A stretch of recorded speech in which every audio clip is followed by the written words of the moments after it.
Doctor बीना सिंह, विभागाध्यक्ष शिक्षा, Pandit Sundarlal Sharma, open university Chhattisgarh Bilaspur.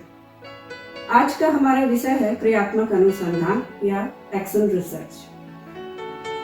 क्रियात्मक अनुसंधान तब किया जाता है जब किसी शिक्षक को आए दिन कक्षा में कोई ना कोई समस्याओं का समाधान करना पड़ता है, जैसे कि कोई बच्चा समय से नहीं आता है या अनुशासन में नहीं रहता है, या कोई गृह कार्य दिया जाता है उसको करके नहीं लाता है, या कक्षा में रहता है तो भी कक्षा कार्य को नहीं करता है। इस तरह की जो छोटी मोटी समस्याएं हैं उससे निजात पाने के लिए या उसका समाधान ढूंढने के लिए हम क्रियात्मक अनुसंधान का सहारा ले सकते हैं। शैक्षिक अनुसंधान को दो भागों में बांटा गया है। पहला मौलिक या आधारभूत अनुसंधान, दूसरा है क्रियात्मक अनुसंधान। क्रियात्मक अनुसंधान की एक परिभाषा को हम देख सकते हैं। सारा ब्लैकवेल के अनुसार क्रियात्मक अनुसंधान विद्यालयों की समस्याओं से संबंधित विद्यालय कार्यकर्ताओं द्वारा विद्यालय की कार्यप्रणाली में सुधार लाने के लिए किया गया अनुसंधान है। अब इसमें हम देखें तो परिभाषा में क्या बता रहा है कि ये रोजमर्रा की विद्यालय में, जैसा कि मैंने चर्चा में पहले भी बताया था कि जो रोज की दिक्कतें आती हैं अपने विद्यालय में, उन्हीं समस्याओं के समाधान के लिए इस क्रियात्मक अनुसंधान को किया जाता है। क्रियात्मक अनुसंधान की विशेषताएं, कैरेक्टरिस्टिक्स ऑफ एक्शन रिसर्च। इसमें फर्स्ट है वैज्ञानिक अनुसंधान के समान पद। जिस तरह में एक वैज्ञानिक अनुसंधान को हम करते हैं और उसमें स्टेप्स फॉलो होते हैं कि उसके सबसे पहले प्रस्तावना होती है और उसके बाद उसका विषय का चयन होता है और प्रॉब्लम को देखा जाता है। इस तरह से जो पद उसमें लिए जाते हैं, समान स्टेप्स इसमें भी लिए जाते हैं। दूसरा इसमें है कि स्वयं की समस्या का समाधान। स्वयं की समस्या के समाधान से क्या तात्पर्य है कि हम अपनी जो समस्या आ रही है, मतलब एज ए टीचर हमको जो समस्या आ रही है कक्षा में, हम उसकी समाधान के लिए इसको करते हैं। और इसमें ये भी ध्यान रखने की बात है कि केवल कक्षागत समस्याओं से संबंधित ही समस्या नहीं होती है, इसमें और भी समस्याओं का समाधान हो सकता है, जैसे प्रशासन से संबंधित समस्या हो या विद्यालय की और भी किसी चीज से संबंधित हो सकता है। नेक्स्ट इसमें है कि शिक्षा की दैनिक समस्याओं का समाधान। शिक्षा में जिस कोई भी रोजमर्रा के जो हमारे स्कूल लाइफ है, हम स्कूल जाते हैं और बहुत सी चीज़ों को देखते हैं, प्रशासनिक भी कई तरह की समस्या होती है, या हमारे जो फिजिकल इंफ्रास्ट्रक्चर हैं उनसे संबंधित समस्याएं होती हैं। कई तरह की समस्या हमारी हो सकती हैं, तो ये उन्हीं से संबंधित है। ये विद्यालय से बाहर की समस्याओं का समाधान नहीं करता है। प्रभावशाली ढंग से उद्देश्यों की प्राप्ति।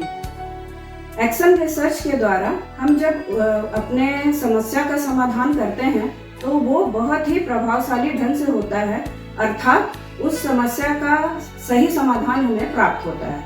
शैक्षिक समस्याओं का वैज्ञानिक, वस्तुनिष्ठ, प्रामाणिक तथा उपयोगी हल। एक्शन रिसर्च किसी भी समस्या का वैज्ञानिक, वस्तुनिष्ठ, प्रामाणिक तथा उपयोगी हल है, क्योंकि यह हमारे लिए उपयोगी साबित होता है। शिक्षकों तथा शैक्षिक प्रशासकों की समस्याओं का समाधान। यह शिक्षक और शैक्षिक प्रशासक से तात्पर्य है हमारे प्राचार्य हो सकते हैं, स्कूल के जो प्रिंसिपल होते हैं वो, और साथ में अगर वो प्राइवेट स्कूल है तो उसमें जीबी के सदस्य होते हैं, वो शैक्षिक प्रशासक में शामिल होते हैं, वो हो सकते हैं। तो उनसे संबंधित भी जो भी समस्याएं हैं विद्यालय और उनसे, वो उनका समाधान भी एक्शन रिसर्च के द्वारा किया जा सकता है। नेक्स्ट है क्षेत्र स्थानीय परिवेश तक सीमित। इसका जो एरिया होता है एक्शन रिसर्च का, वो एक सीमित होता है। वो जिस हम स्कूल में कर रहे हैं इस रिसर्च को, वो वहीं के स्थानीय परिवेश तक सीमित हो सकता है।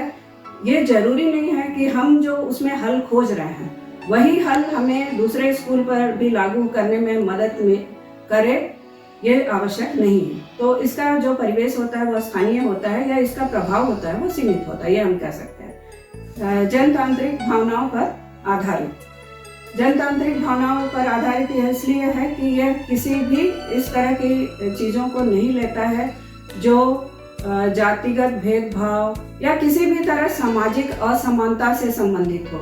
यह केवल उन्हीं समस्याओं पर विचार करता है जो विद्यालय या विद्यार्थियों के जो सामान्य समस्याएं हैं उससे संबंधित है। इसलिए इन पर जनतांत्रिक भावनाओं का पूरी तरह से आदर किया जाता है या उस पर आधारित है। क्रियात्मक अनुसंधान के उद्देश्य, हम ये अब देखेंगे कि क्रियात्मक अनुसंधान के उद्देश्य क्या है। पहला तो है कि शिक्षा की दैनिक समस्याओं का यह समाधान करता है।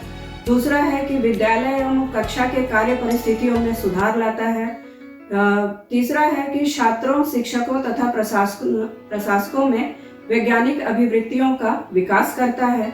चौथा है शिक्षकों को जागरूक और संवेदनशील बनाना। पांचवा है छात्रों की योग्यता एवं उपलब्धि में वृद्धि करना। क्रियात्मक अनुसंधान के पद, अब है कि अगर हमें क्रियात्मक अनुसंधान करना है किसी भी समस्या के समाधान के लिए, तो हम उसे किस प्रकार कर सकते हैं। तो पहला पद है इसका या चरण है प्रस्तावना। सबसे पहले हम प्रस्तावना करेंगे या इंट्रोडक्शन लिखेंगे कि हम किस संबंध में अपनी समस्या का समाधान करना चाहते हैं। वो विद्यालय से संबंधित है, विद्यालय में भी वो छात्र से संबंधित है, शिक्षक से संबंधित है, प्रशासन से संबंधित है या किस चीज से संबंधित है। प्रस्तावना में हम पूरी तरह से उसको बताते हैं और उसके बाद फिर हम नेक्स्ट स्टेप जाते हैं समस्या। अब हम समस्या को डिफाइन करते हैं कि हमारी वास्तव में समस्या क्या है। उसको सिस्टमैटिक ढंग से या स्टेटमेंट में लिखना आवश्यक होता है, तभी क्लियर होता है कि आखिर में हमारी समस्या क्या है, जिसका कि समाधान हमको ढूंढना है। फिर इसमें तीसरा चरण आता है समस्या की व्याख्या। समस्या की व्याख्या को हम उसके उद्देश्य के माध्यम से करते हैं कि समस्या का आखिर समस्या समाधान का उद्देश्य क्या है, तो वहां पर हम उस तरह से उसकी व्याख्या करते हैं। नेक्स्ट स्टेप है परिकल्पना। परिकल्पना से तात्पर्य है किसी भी समस्या का संभावित समाधान। चौथा इसमें है सामग्री, मटेरियल। तो हम किसी भी समस्या के समाधान के लिए जो सामग्री एकत्रित करेंगे, जैसे कि हम एक प्रश्नावली लेकर कुछ बच्चों से या शिक्षकों से, मतलब समस्या से संबंधित जो व्यक्ति हैं उनसे जाकर हम कुछ डेटा कलेक्ट कर रहे हैं, उसी का है सामग्री से यही तात्पर्य है कि हम उसका डेटा का कलेक्शन करना। नेक्स्ट है इसमें विधि अर्थात प्रोसीजर। तो हम किस विधि से इस समस्या का समाधान करेंगे, उसमें क्या क्या स्टैटिस्टिक अगर मान लीजिए यूज हो रहा है तो वो करेंगे, या हम परसेंटेज में उसका करेंगे, या ये गुणात्मक रूप में करेंगे, या किस रूप में करेंगे, विधि में इस चीज को बताया जाता है। सातवां है आंकड़े एकत्रित करना। अब है कि हमारा डेटा कलेक्शन होगा, जो हमने क्वेश्चनेयर्स बनाए हैं या इंटरव्यू लेना है या जिस भी माध्यम से हमने सोचा है, जिस भी विधि से हमने कार्य करने को सोचा है, उस विधि से हम अपने आंकड़े को एकत्रित करेंगे। उसके बाद आएगा निष्कर्ष। आंकड़े एकत्रित करने के बाद हम उसका विश्लेषण करते हैं। विश्लेषण करके एक निष्कर्ष तक पहुंचते हैं कि इस समस्या का ये समाधान है और हम उसको अपने विद्यालय में लागू करने की कोशिश करते हैं। मूल्यांकन से तात्पर्य है कि जो ये निष्कर्ष आया है उसको पहले स्कूल में लागू किया जाता है, उसको देखा जाता है, फिर उसका मूल्यांकन किया जाता है कि ये सही है या नहीं है, अर्थात जो हमने समाधान निकाला और उसका उपयोग किया वो सही रहा या नहीं रहा। और फिर इसमें है कि परिणाम का नवीन परिस्थितियों में उपयोग। मूल्यांकन के पश्चात अगर कुछ लगता है कि हमें थोड़ा सा फेरबदल कुछ करने की जरूरत है, तो उसको करके, या लगता है कि हमारा जो समस्या समाधान हुआ वो बिल्कुल सही तरीके से हुआ है, तो अगर वैसा हुआ है तो फिर वैसे ही जैसे था एज इट इज हम उसको परिणाम को नवीन परिस्थितियों में लागू करते हैं। और लास्ट में हम जब लिखते हैं तो संदर्भ ग्रंथ की सूची लिखते हैं। संदर्भ ग्रंथ से तात्पर्य है कि इस कार्य को करने में, इस एक्शन रिसर्च को करने में हम जिन भी ग्रंथों को, बुक्स को या जर्नल्स को या दूसरी चीज़ों को, पत्र पत्रिकाओं को, किसी चीज़ को भी पढ़ा है, उससे कुछ मैटर इसमें लिखा है, उससे अपने रिसर्च में उसका उपयोग किया है, तो हम उन संदर्भ ग्रंथों की सूची उसमें डालते हैं। क्रियात्मक अनुसंधान की सीमाएं। हर कार्य की एक सीमा होती है, एक लिमिटेशन होता है। तो क्रियात्मक अनुसंधान की भी कुछ सीमाएं हैं। पहला है कि यह स्थानीय स्तर का होता है, यह मैंने पहले भी इसका जिक्र किया है कि इसका जो सीमा है वो लोकल एरिया है, लोकल लेवल है कि हम जहाँ पर जिस विद्यालय में अध्ययन अध्यापन का कार्य कर रहे हैं ये उसी विद्यालय तक सीमित है। दूसरा है कि निष्कर्षों का सामान्यीकरण नहीं होता। निष्कर्षों का सामान्यीकरण मौलिक अनुसंधान में होता है क्योंकि वहाँ जो डेटा के कलेक्शन है वो बड़े सैंपल साइज जो है वो बड़ा होता है, तो उसमें वो सामान्यीकरण होता है। लेकिन यहाँ पर क्योंकि विद्यालय में छोटे स्तर पर किया जा रहा है, इसलिए यहाँ पर निष्कर्षों का किसी भी तरह से सामान्यीकरण नहीं किया जाता है। नेक्स्ट है इसमें कि यह गुणात्मक रूप से कम महत्व का होता है क्योंकि इसको एक बहुत ही सामान्य तरीके से सामान्य परिस्थिति में एक समस्या समाधान के लिए किया जाता है, इसलिए इसकी गुणात्मकता जो है वो मौलिक अनुसंधान के तुलना में देखें तो कम है। प्रशिक्षण का अभाव। एक्शन रिसर्च एक बहुत ही कारगर है समस्या समाधान के लिए, लेकिन यह जो विद्यालय में कार्य करने वाले शिक्षक हैं या प्रशासक हैं, इस तरह के किसी भी व्यक्ति को इसका प्रशिक्षण नहीं दिया गया है कि इसको हम किस प्रकार से करें, किस प्रकार से हम अपनी दैनिक समस्याओं का समाधान करें। तो इसीलिए प्रशिक्षण का अभाव होने के कारण इसको लोग कर नहीं पाते हैं या प्रैक्टिकल में ये बहुत ज़्यादा देखने को नहीं मिलता है। पूर्ण रूप से वैज्ञानिक नहीं है। यह जो विधि अपनाई जाती है, जैसे मौलिक अनुसंधान में जो विधि अपनाई जाती है पूर्ण रूप से वैज्ञानिक होती है, इसमें इस तरह की बात नहीं है।